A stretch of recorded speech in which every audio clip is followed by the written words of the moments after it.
Southwest of Sumer, along the Mediterranean coast, a powerful figure emerged to carve the first empire in the Nile Valley. Like Sumer's earliest rulers, the Scorpion King stood on the hazy edge between legend and history. His name appears on no king list. His existence is known only through a carved image on the head of a ceremonial mace. Yet, unlike the semi-mythical kings of Sumer who dwell in the mists of prehistory, the Scorpion King lived close to the dawn of written history, around 3200 BC. He descended from African peoples who had once roamed both sides of the Nile. Centuries before his birth, while the legendary Ululim reigned over a wetter, cooler Sumer, the Nile Valley was an inhospitable floodplain. Each year, torrential rains in the southern highlands sent massive surges of water rushing north to the Mediterranean, spilling far beyond the riverbanks.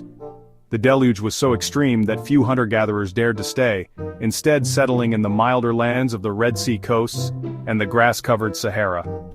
In those wetter centuries, the Sahara was green, rich with wildlife, something archaeologists have confirmed through preserved plant remains and fossilized game animals buried under its sands.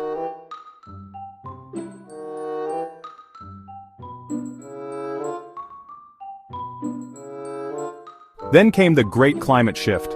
The same hotter, drier conditions that altered Mesopotamia turned the Sahara into desert.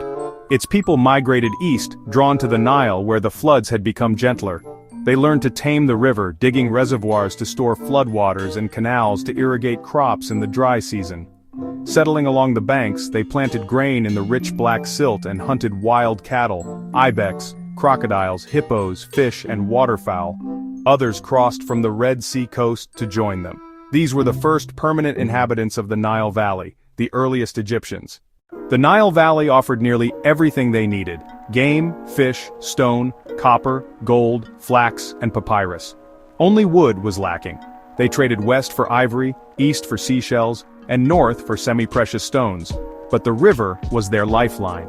It flowed 500 miles from south to north, between cliffs in some stretches and wide plains in others, starting in the Ethiopian highlands, passing the Great Cataracts, winding around the sacred bend where kings would one day rest, and finally splitting into the broad delta.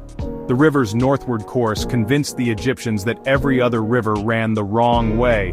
In their language, the same word meant north, downstream, and back of the head, while south, upstream, and face shared another. To orient themselves, they faced south, toward the life-giving current.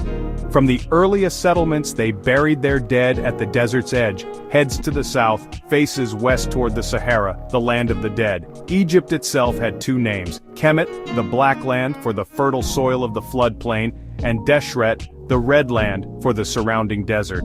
The border between them was so sharp a man could place one hand in black, life-filled soil, and the other in dry, sun-baked sand. This duality shaped Egypt's worldview.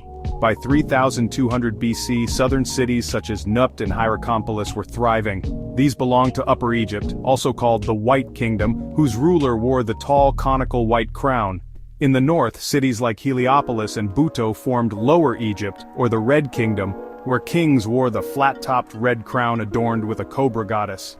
White and red, like black and red lands, embodied Egypt's balance of opposites. The names of the earliest kings are lost, but the Scorpion King's existence is proven by a remarkable find: a ceremonial mace head from Hierakonpolis, showing a king in the white crown, victorious over Red Kingdom soldiers and holding an irrigation tool, a symbol of his power to provide for his people. His name is spelled in hieroglyphs beside him: Scorpion. Hierakonpolis itself had once been two cities: Nekhen on the west bank, sacred to the falcon god, and Nekeb on the east, guarded by the vulture goddess, later united into one. Perhaps it was here that the Scorpion King conceived the ambition to unite Upper and Lower Egypt. Around 3200 BC he succeeded, but only for a time. A century later, another White King achieved lasting unification. The Narmer palette, found at Hierakonpolis, shows him wearing both crowns, white on one side, red on the other, symbolizing the union of the two lands. Narmer's name means fierce catfish, a compliment in a culture where the catfish was famed for its aggressive strength. His triumph was brutal. The palette shows him seizing an enemy by the hair, and later marching past rows of decapitated foes. Most historians identify Narmer with Menes, named in later king lists as Egypt's first true ruler. The Egyptian priest Manetho, writing over 2 millennia later, recorded, After the gods and demigods, the first dynasty begins with 8 kings.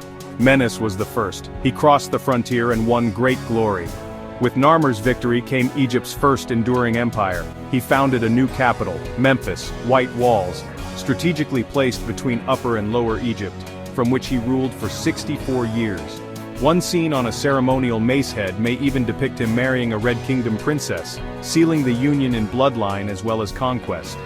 From then on, Egypt's king was called Lord of the Two Lands, wearing the double crown, the white of Upper Egypt set inside the red of Lower Egypt.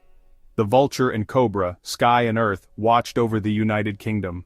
Narmer's reign ended in legend. During a royal hippopotamus hunt, a ritual display of dominance over dangerous forces, he was killed by the beast. His death closed the founding chapter of Egypt's first dynasty, but the state he forged endured for millennia.